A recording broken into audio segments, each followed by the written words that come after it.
ನಮಸ್ಕಾರ.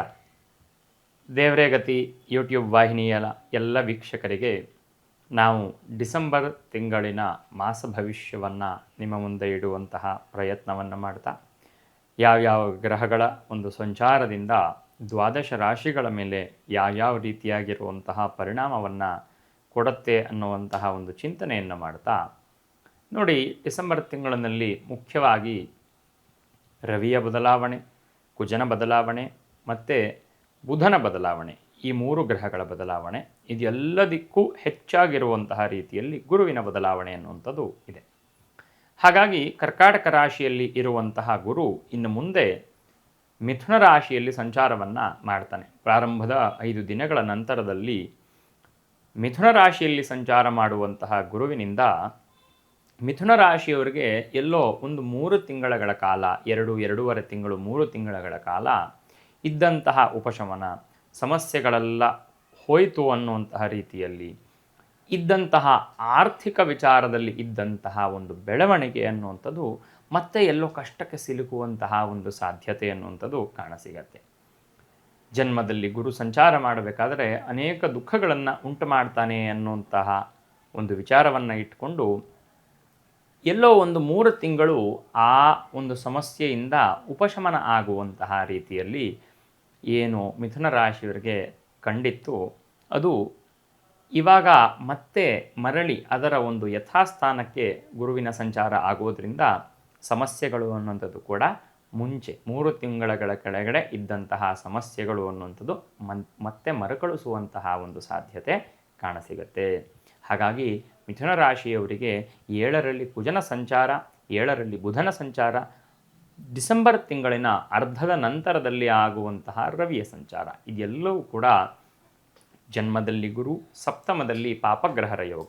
ಧನುರ್ರಾಶಿಗೆ ಸಪ್ತಮ ರಾಶಿಯನ್ನು ಬಾಧಾರಾಶಿ ಅಂತ ಕರಿತೀವಿ. ಹಾಗಾಗಿ ಮಿಥುನ ರಾಶಿಯವರಿಗೆ ಧನುರ್ರಾಶಿಗೆ ಮಿಥುನ ರಾಶಿ ಬಾಧಾರಾಶಿ ಆದ ಕಾರಣ ಕುಜನಿಗೆ ಪಟ್ಟಿರುವಂತಹ ಅಂದರೆ ಷಷ್ಠಾಧಿಪತಿಯಾಗಿರುವಂತಹ ಕುಜ ಸಪ್ತಮದಲ್ಲಿ ಸಂಚಾರ ಮಾಡೋದ್ರಿಂದ ಒಂದು ರೀತಿ ಅನಾರೋಗ್ಯಾದಿಗಳು ಉಂಟಾಗುವಂತಹ ಒಂದು ಸಾಧ್ಯತೆ ಕಾಣಸಿಗುತ್ತೆ. ಹಾಗಾಗಿ ತುಂಬ ಎಚ್ಚರಿಕೆಯಿಂದ ಇರಬೇಕಾಗಿರುವಂಥದ್ದು, ವಿಶೇಷವಾಗಿ ಜನ್ಮದಲ್ಲಿ ಗುರು ಸಂಚಾರ ಮಾಡಬೇಕಾದ್ರೆ ಎಷ್ಟೋ ಜನಕ್ಕೆ ಈ ಡಯಾಬಿಟೀಸ್ ಆಗುವಂತಹ ಸಾಧ್ಯತೆ ಇರುತ್ತೆ.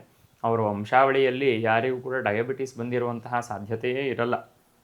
ಕುಜ ಭೂಮಿ ಸತ್ವಂಚ ಭೌಮಃ ಅಂತ ಹೇಳೋ ರೀತಿಯಲ್ಲಿ ರಕ್ತಕ್ಕೆ ಕಾರಕನಾಗಿರ್ತಾನೆ. ಹಾಗಾಗಿ ರಕ್ತಕ್ಕೆ ಕಾರಕನಾಗಿರುವಂತಹ ಕುಜ ಯಾವಾಗ ಬಾಧಾರಾಶಿಯಲ್ಲಿ ಬರ್ತಾನೆ, ಜನ್ಮದಲ್ಲಿ ಯಾವಾಗ ಗುರುವಿನ ಸಂಚಾರ ಅನ್ನುವಂಥದ್ದು ಉಂಟಾಗುತ್ತೆ, ಆಗ ಎಲ್ಲೋ ಈ ಡಯಾಬಿಟೀಸ್ ಆಗುವಂತಹ ಒಂದು ಸಾಧ್ಯತೆಗಳು ಅನ್ನುವಂಥದ್ದು ಈ ಮಿಥುನ ರಾಶಿಯವರಿಗೆ ಕಾಣಸಿಗತ್ತೆ.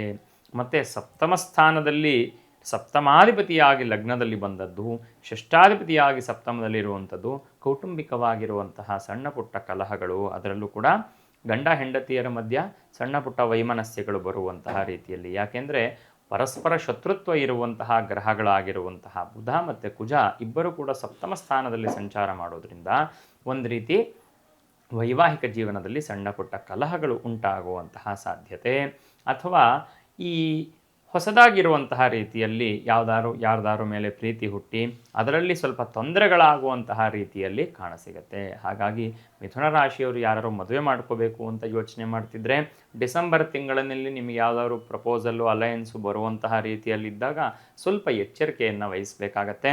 ಅದು ನಿಮಗೆ ತೊಂದರೆಯನ್ನು ಮಾಡುವಂತಹ ಒಂದು ಸಾಧ್ಯತೆಗಳು ಅನ್ನುವಂಥದ್ದು ಕಾಣಸಿಗುತ್ತೆ.